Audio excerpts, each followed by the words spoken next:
Ces personnes qui venaient mourir vont pouvoir reconstruire une vie et c'est une des périodes les plus exceptionnelles, à titre humain, que j'ai pu vivre avec, des hommes et des femmes qui étaient surtout des hommes, reprenaient vie, littéralement devant nos yeux. J'en ai encore la chair de poule rien d'y penser, c'était absolument extraordinaire.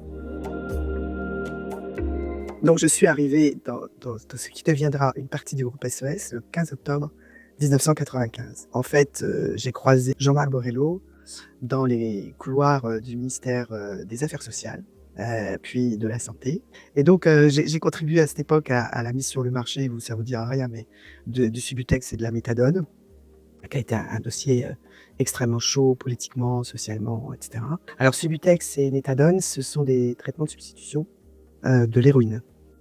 Et donc en France, il y avait la particularité d'être, d'ailleurs le seul pays au monde à l'époque qui n'utilisait pas du tout les traitements de substitution et donc la question, à ce moment-là, se posait de manière plus aiguë du fait notamment, de l'épidémie de sida qui, ravageait littéralement, ce public et donc j'étais rentré un peu par hasard dans la fonction publique et une fois ce gros dossier qui était passionnant, sorti de terre ou des limbes, je me suis dit que j'allais pas y rester parce que j'allais m'y ennuyer considérablement et très étonnamment, heu, j'ai un appel, de ce fameux Jean-Marc Berriello et bon j'étais, très surprise et qui me proposait, en l'occurrence un poste, assez, palpitant puisque c'était la reprise, d'une association qui s'appelait à l'époque Apart.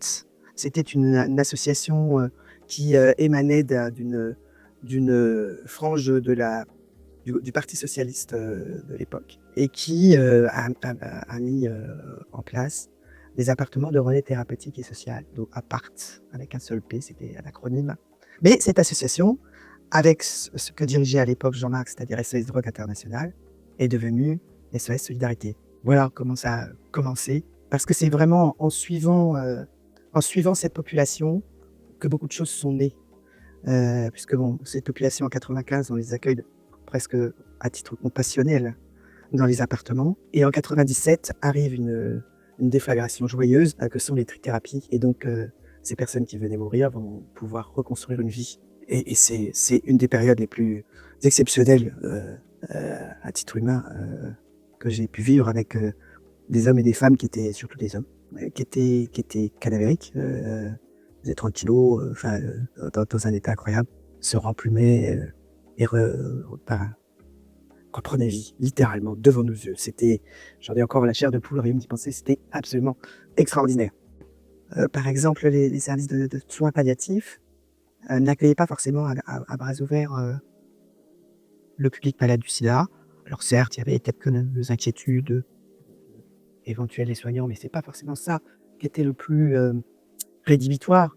Ce qu'il était, c'était que pour éviter justement la contamination, lors d'accidents, de piqûres et cetera, il fallait conserver les traitements thérapeutiques de ce public pour que la charge virale soit indétectable et donc que ce soit quelqu'un qui ne puisse pas transmettre le virus. Or, comme on l'a évoqué, ces traitements sont extrêmement coûteux et donc c'est pas forcément, le public, le plus rentable, et donc pas forcément, le mieux accueilli et donc c'est comme ça qu'au départ, on a créé, une structure de soins palliatifs ad hoc et c'est comme ça qu'est né Jean Jaurès, l'hôpital Jean Jaurès, à Paris. Voilà.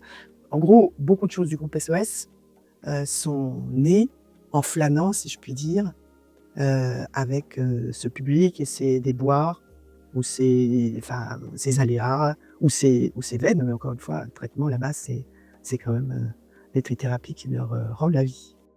C'est pas vivre ensemble qui est bien, c'est s'aimer ensemble. Enfin, c'est ça que je trouve plus intéressant. Alors, peut-être dans le sens effectivement vivre, au sens, vivre, c'est prendre des risques. Si on savait tout, on resterait couché. C'est se lever le matin, c'est prendre déjà un risque et je pense que dans SOS, il y a ça. C'est à la fois, il faut les calculer, mais il y a quand même un côté, prendre des risques ensemble. Parce que je peux vraiment dire que j'ai eu des joies d'une intensité assez exceptionnelle et je suis pas sûr qu'on puisse avoir les mêmes, heu, en se disant: «Tiens, fait gagner plus de dividendes, aux actionnaires de mon entreprise». Mais en tout cas, cette, ce bonheur incroyable qu'on peut avoir à, à réussir avec et pour l'autre. Je pense que moi-même, je ne le mesurais pas avant.